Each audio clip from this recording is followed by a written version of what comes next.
I'm vegan. I don't eat meat or chicken or pork or fish or eggs or dairy. I wasn't born like this. In fact, being vegan or even vegetarian wasn't really a viable option for me in the 70s and 80s. If I had told my mom that I felt weird about eating animals, she would have been like, what? People didn't survive the Holocaust so you could complain about what I put in front of you.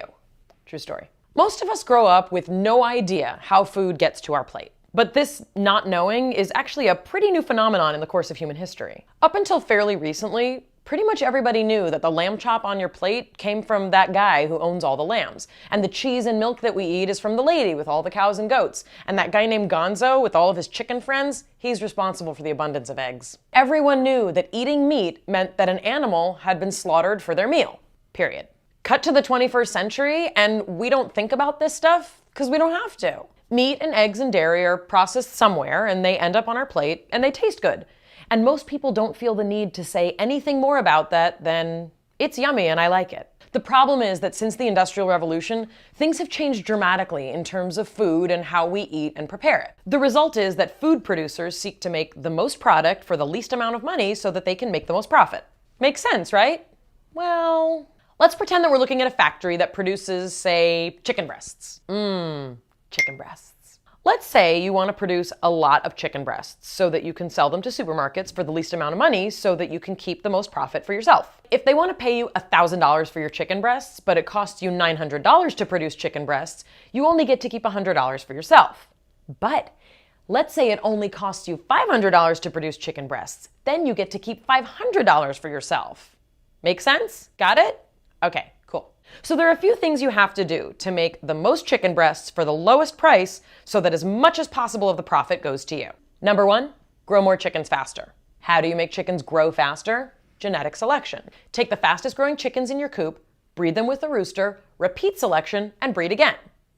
Over several generations, you will have created a very special genetic line of chickens. Yes, that's how it works. It's science. Number two, spend less on the chickens. So for example, chickens need to be slaughtered, and the goal is to find the fastest way to do it. And something you may not know about chickens is they don't like to be kept close together. So if you're cutting costs, you can't let them live in spacious living quarters, right? They need to be packed together tightly in cages. But because they're a persnickety social species, if you pack them that tight together, they start fighting and pecking each other with their beaks. So how do you deal with this unpleasantness? You cut off their beaks. Problem solved. Okay, how else can we cut costs? Number three, spend as little money as possible on the factory itself.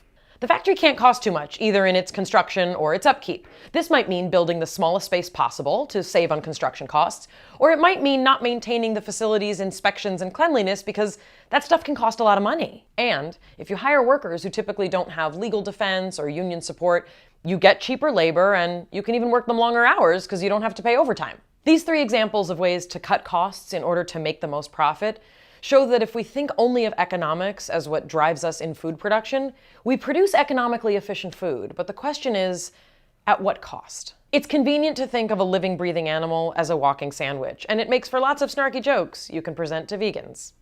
Hey Mayim, what do you call a fuzzy piglet? What? Lunch. Oh. This is a good one. How do I show how much I love animals? How? By eating them. Oh. But this kind of convenience only works if you turn animals into an abstraction from the safety of your home. But that's not right, because animals aren't an abstraction.